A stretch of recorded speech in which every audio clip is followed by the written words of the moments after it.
How's it going, everyone? My name is Dieugirl, and welcome back to Book 2, Tina's Tale, Part 4.4.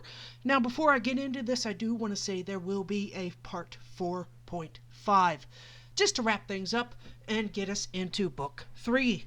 Last time we left off, Tristina was facing off with her good friend and protector, Besh, who had been turned against her by the evil Tom Riddle, also known as Voldemort.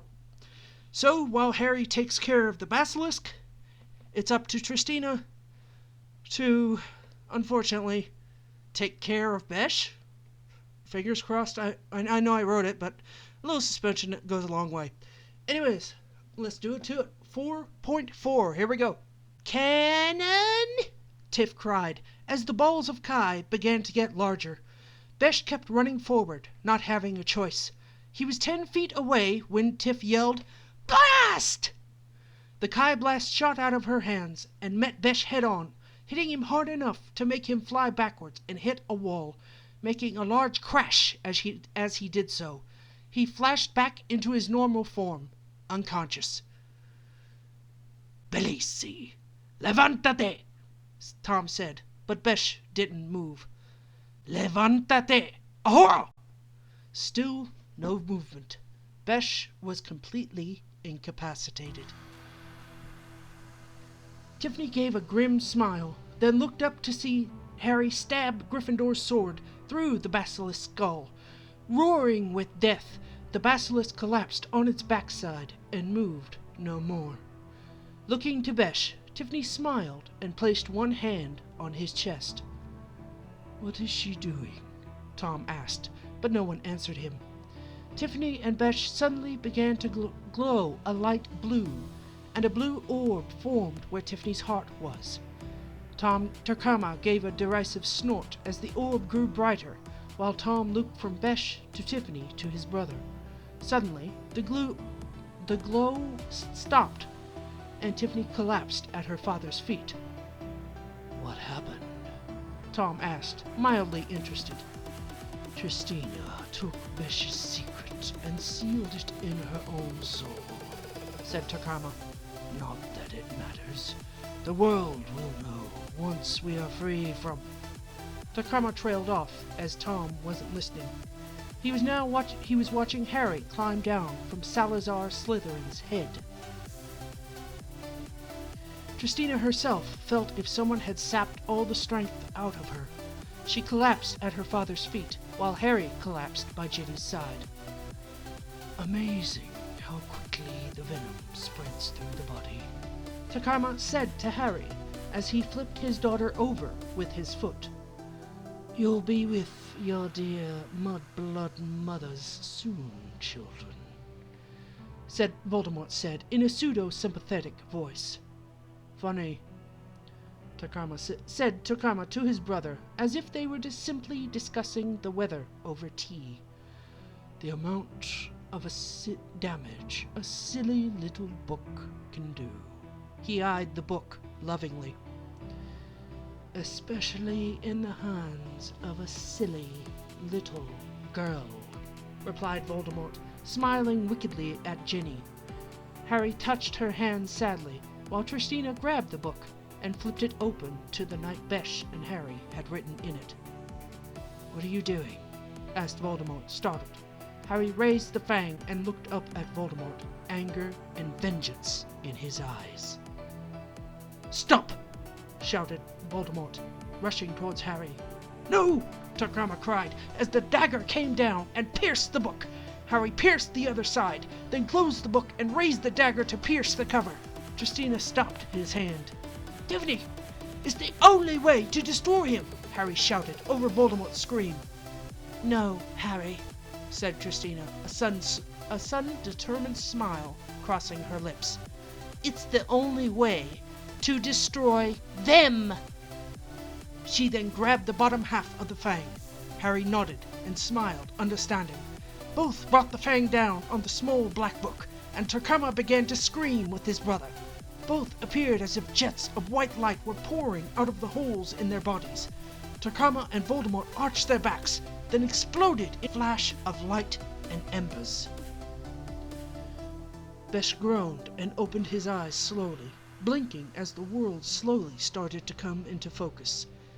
Then he remembered what had happened. Tom knew. Harry knew. Besh had attacked Tiff. He shot upright and gasped at the pain in his ribs, causing Tiffany and Harry to look over to him. Tiff gasped herself and shot over to him. Besh stood up slowly and managed to hug Tiff as she got there, leaning on her so he wouldn't fall over. "Thanks, Tiff," he said, and then he whispered, "I'm so sorry. I don't know how Tom knew." He then stopped and looked at Tiff's face. "Tiff, why do you look so different?" He frowned slightly and looked into her eyes, and saw among the dull depths a small light glinting. His brow furrowed more. He gasped as he saw what it was. It was knowledge. Knowledge of his curse. She'd taken it into herself. A tear fell down Besh's cheek as he hugged Tiff again. Then Besh heard an odd singing type of sound and released Tiff just before Fox landed on his shoulder, making his knees buckle from weakness. Fox simply opened its beak and let out one long, warbling note, and Besh felt the pain and the weakness start to vanish. He straightened, and Fox chirped before brushing a wingtip along the scratch on Besh's face. He felt it heal, and looked as Fox took off from his shoulder to hover in front of him. "Bellissimi, there will still be a scar, but it will fade entirely over time," a deep voice said, and Besh blinked, realizing it came from Fox, who was staring into Besh's eyes. Besh nodded, and Fox took off towards Ginny. Besh watched as Ginny snapped awake suddenly, and she looked around wildly. "Ginny," Harry said in a raspy voice, and Besh decided that Ginny needed comfort, and Harry needed Fox. His decision made, he flashed into a lion and padded slowly over to Ginny and curled up on the floor around her, purring loudly in attempt to get her to calm down. The poor girl started crying and latched herself onto Besh's mane tightly, nearly making Besh growl. "It was me. I couldn't help it. Tom Riddle made me," she said into Besh's mane, and Besh just continued purring. A few seconds later, Ginny looked at Besh's face and said, "Thank you." Besh nodded and let Ginny back away before he flashed back into his normal form. After he had, Ginny looked at Harry and gasped. "Harry," she said, "you're hurt." Harry clapped his hand over the fang wound on his arm, now extremely pale and with sweat glistening on his forehead. "Ginny, listen to me," he said. "Go with Tristina and Besh and follow them out of here. At the end of it, you'll find Ron." "But Harry, we've got to get you out of here," Tiff said, and Besh could see her eyes starting to water as she tried to pick Harry up. "Tiffany," Harry began. "No!" Tiff cut him off. "We've been through too much together. I've seen too many of my fellow slaves die alone in the dark," she continued, falling to her knees as tears rolled down her face. Then, her voice full of determination, she said, "I'm not about to let my hero die the same way." Besh quirked an eyebrow at this and thought, who better to be anyone's hero than the boy who could very well kill Tom once and for all? He stepped forward then and said, "Harry, don't you dare to try to get us to leave you behind. It isn't going to happen. Not with so many people depending on you." Who depends on me?" Harry asked, still pale and now shaking, his voice weak. "Well, Ginny, obviously. Ron, Hermione, Me? Tristina? Tenessa? Not to mention Hagrid and Dumbledore. So guess what? Besh answered as Phlox fluttered down to Harry. You're not going to die. Not here. Not now. Harry nodded weakly and said to Fawkes, You were brilliant. I just wasn't quick enough. His voice trailed off, and Besh narrowed his eyes. Tiff hugged Harry tighter, as though she could keep him alive simply by holding him. Fawkes tilted his head near Harry's arm and let 2 teardrops fall onto the wound. All of them watched as Harry's skin started to steam, and then the wound was gone. Phoenix tears, Harry said, moving his arm to examine it. They've got healing powers. Thanks, Fawkes, he finished, and Fawkes simply hooted in reply. Besh walked over and helped Ginny up, and then Harry. He then helped Tiff up and let her lean on him, like he'd done not all that long ago. He smiled at her as Fawkes fluttered over and perched on Besh's shoulder again, then leaned over to Tiff and placed its head against hers, and sang another note. Besh could feel the magic of the song working as Tiff straightened herself and was able to stand on her own. Are you okay? He asked her. She simply nodded and said, Yeah. After all, she added, looking at Ginny, it's just a memory. I can't believe this. It's just like magic, Lockhart said as Fawkes carried Ron, Lockhart, Harry, Ginny, Tiff, and Besh up through the slide tube and back into the girls' bathroom. As Fawkes alighted in the bathroom and allowed them all to tumble to the ground, Moaning Myrtle came up out of her toilet and said, Oh dear, I thought Harry was going to take me up on my offer. Sorry, Myrtle, Harry replied. I guess I wasn't supposed to die.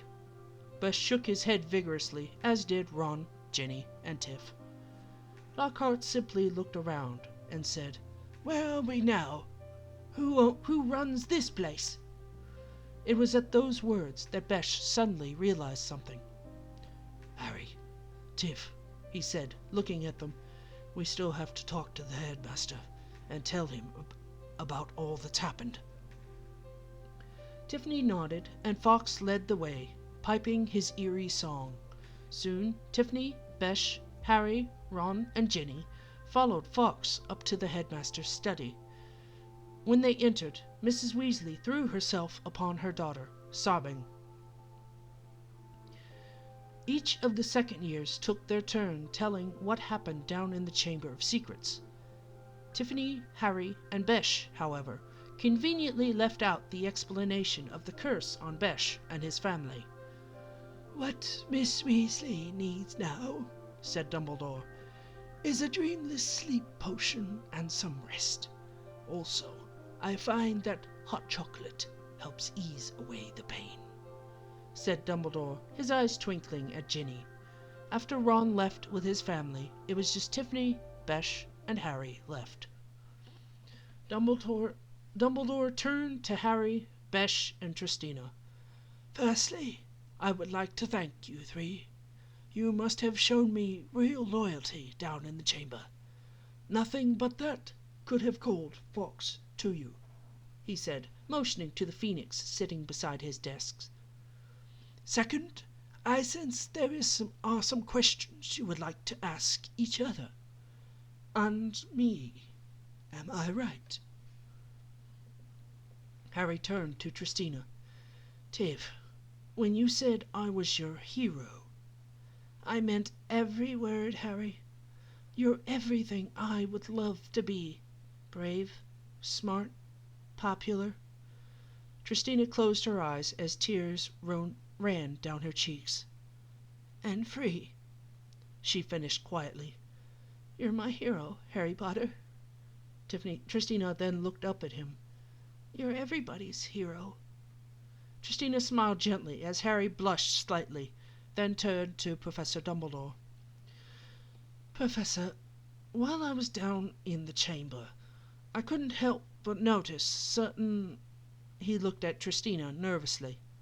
"Certain similarities between Tom Riddle and me," he said. Tristina nodded. "You both can speak parcel tongue. Why? Because Lord Voldemort and Takama Wagenstroth can speak parcel tongue. And if I'm not mistaken, Harry, I believe Lord Voldemort transferred some of his powers to you the night he gave you that scar," said Dumbledore, motioning to Harry's scar. "As for you, Tristina, it is simply a matter of relation. Takama passed his ability to speak parcel tongue down to you." Tristina looked at Dumbledore in shock. "Voldemort transferred some of his powers to me," Harry squeaked. "Not intentionally," said Dumbledore, sitting down at his desk. "But yes." "So the Sorting Hat was right," said Tristina, gazing at the hat.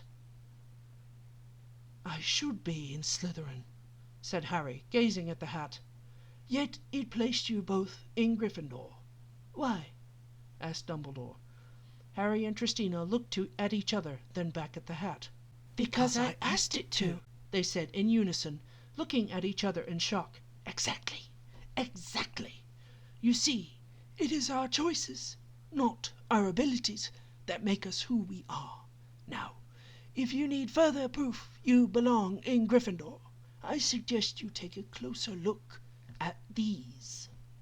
Dumbledore then handed Harry and Tristina the sword and the staff. "Be careful, Harry," said Dumbledore, as Harry grabbed the sword by the blade and looked at it.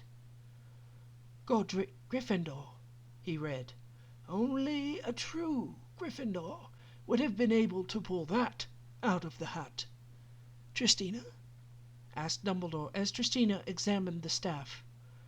"It doesn't have a name, just the word Guardian." "Guardian is the name of the staff, Tristina. You used it before when you—" Tristina didn't hear the rest. A searing pain filled her head, like knives attacking her brain. Tristina yelled in pain, dropping the staff. When the pain faded, Dumbledore and Harry were stooped over her. "I am sorry, Tristina," said Dumbledore sadly. "I triggered a side effect of your memorization," he said, helping her up. "My memorization?" asked Tristina, picking up the staff again. "Yes. Whenever someone brings up the topic of your past, your childhood, or you try to think of it yourself, the force field around your memory begins to send magical power surges through the brain, causing the stabbing pain you feel. When the pain fades, the trigger must change the topic, or the pain will return," said Dumbledore. "For now, there is no known cure," he added. Tristina sat down. "What is my father trying to hide from me?" she asked. Dumbledore shook his head, and Tristina knew it would be too dangerous to answer. She nodded in a quiet defeat, took Guardian in her hands, and quietly smiled at it. The three of them and Dumbledore looked up as Lucius Malfoy stepped into the room after throwing open the door. But Harry, Tiff, and Besh were focused on the creature standing behind Lucius Malfoy, a small elf wearing a tea cozy. "Dobby!" Harry and Tiff cried in unison. "So you serve the Malfoys," Besh said, regarding Lucius coolly. Dobby simply nodded and whimpered in reply, before looking up at his master. Lucius looked imperiously down at Dobby and said through his teeth, "I'll deal with you later." Besh then looked at Tiff on an impulse, and saw that, through her reaction, she was making an association between Lucius and Takama. He only guessed that because he himself had made a similar connection. His, however, was to that of Takama's brother, the infinitely more dangerous sibling. "Out of my way, Potter," Lucius said, shoving Harry out of the way and only serving to lower Besh's opinion of them. shoving Harry out of the way and only serving to further lower Besh's opinion of the man. Tiff growled, "Escato!" and she started to get up, but Besh and Harry had to grab each one of her arms, shaking their heads. "So, it's true," Lucius said, tapping his own cane on the ground as he looked at Dumbledore. "You've returned." Dumbledore nodded and said, "When the governors learned that Arthur Weasley's daughter had been taken into the Chamber of Secrets, they saw fit to summon me back." "Preposterous!" Lucius snarled in reply. Dumbledore raised an eyebrow, and Besh followed suit. Dumbledore continued, "Curiously, Lucius, some of them were under the impression that you would curse their families if they did not agree to suspend me in the first place." "How dare you!" Lucius spat in a whisper, and this time it was Besh who had to be held back by Tiff and Harry from trying to get at Lucius for being so blatantly disrespectful. "I beg your pardon?" Dumbledore asked, polite as ever. How does he do that? Besh wondered, and resolved he would try to be more like Dumbledore.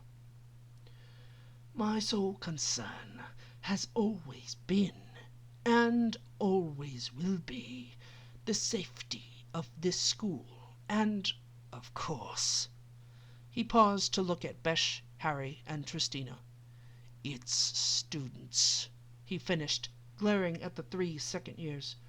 Besh simply glared back and snorted, as the corner of his mouth curled upward in a soundless snarl. "So," said Lucius, regaining his composure, "the culprit has been identified?" Dumbledore nodded. "And?" Lucius asked, his anger rising again. "Who was it?" "Dobby!" Dumbledore looked to Harry and Tristina, who gave a quiet nod, then said, "Voldemort and Takama." "I see," said Lucius, pretending to look surprised. "Curiously, Lucius, Voldemort and Takama chose to act through someone else, by means of this." He picked up the book that Tristina and Harry had stabbed and showed it to Lucius. "Oh," said Lucius, shifting uneasily. "Fortunately, Mr. Potter and Miss Wiggenstoth discovered it in time," said Dumbledore, "and saved the possessed girl from a very cruel fate," he added. Tiffany, Besh, and Harry quietly exchanged glances, and barely managed to hide the smirks on their faces. "Well, then," said Lucius, barely hiding his own contempt for the trio, "let us hope that Miss Wiggenstoth and Mr. Potter will always be around to save the day," he said in a deadly whisper. Besh snarled, but Tiffany grabbed his wrist as if to say, "Let Harry and I handle this." "Don't worry," said Harry, with determination in his voice. "We will be," said Tristina, glaring at Mr. Malfoy. Dumbledore beamed at them. Lucius then turned to Dumbledore. "Dumbledore?" he said, giving a curt nod. Dumbledore politely returned the nod. "Come, Dobby," Lucius called, and again Tristina was reminded of Takama. "We're leaving." The elf gave out a pitiful yelp as Lucius kicked him down the stairs, then gave a sharp tap on his back as he walked out. Tristina frowned after this, and Harry placed the sword back on Dumbledore's desk. "Sir," he asked, "I wonder if I could have that," he said, pointing to the diary. By the time Tiffany, Besh, and Harry made it to outside Dumbledore's office, Mr. Malfoy was almost to the door. "Mr. Malfoy!" Tristina called, as she and Harry ran towards the retreating Lucius Malfoy. "Mr. Malfoy!" Harry repeated, causing Lucius to turn around and greet them. "We have something of yours," said Tristina, shoving the book into Lucius Malfoy's hands. "Mine?" asked Mr. Malfoy curtly. "I don't know what you're talking about," he said. "Oh, I think you do." sir. I think you slipped that diary into Ginny Weasley's cauldron that day in Diagon Alley, said Harry. Lucius Malfoy stepped forward. You do you? Why don't you prove it? Lucius asked. Oh, he can't do that, sir, said Tristina, with a wicked smile on her face. But I can. She then tapped one end of Guardian on the floor and projected an image of Lucius Malfoy slipping the diary into Ginny's cauldron as he stepped up to Arthur Weasley. Lucius snarled and gave the book to Dobby, then grabbed Tristina by the neck and slammed her against the brick wall. Why, you... Master has given Dobby a sock, said Dobby, picking up the black sock. Dobby is free, he said. Lucius Malfoy turned around to see his former house elf holding a black sock, and Harry holding up his pants leg, revealing his bare foot. You've lost me, my savant, Lucius yelled, pulling his wand out of his staff. Still holding Tristina by the neck, he approached Harry, his wand pointed at him. You shall not harm Harry Potter, said Dobby, standing in front of Harry. Avada! Lucius began, raising his wand. Suddenly, two blasts of energy hit Lucius Malfoy and sent him flying backwards. Dobby threw a ball of Kai at Lucius, as did Tristina. Malfoy released Tristina and landed unceremoniously on his back. Tristina quickly got up, her hands on Guardian defensively. Your parents were meddlesome fools, too, Lucius said, pointing his finger at Harry and Tristina. Mark my words.